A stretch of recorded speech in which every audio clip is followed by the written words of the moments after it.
want to frost a little pearl necklace on her. First I'm going to take the toothpick and just make a little bit of something to follow, a little line to follow.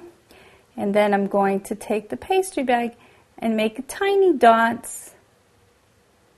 Just gently squeeze and release pressure and then pull away to make these tiny little pearl dots.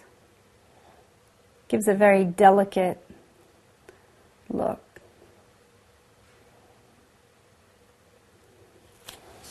And then you can add a bit of a jewel to her necklace.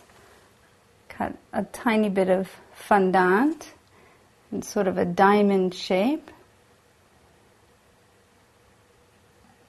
And you can just put that on with a tiny bit of water. And then finish the pearls going up the other side.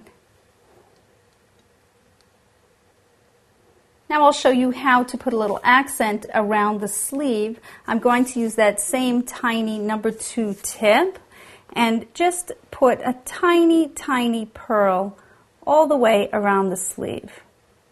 These little teeny delicate amounts of frosting just give it a very delicate, intricate look, and they're fairly easy to do. Just a tiny squeeze and make a dot all the way around the sleeve.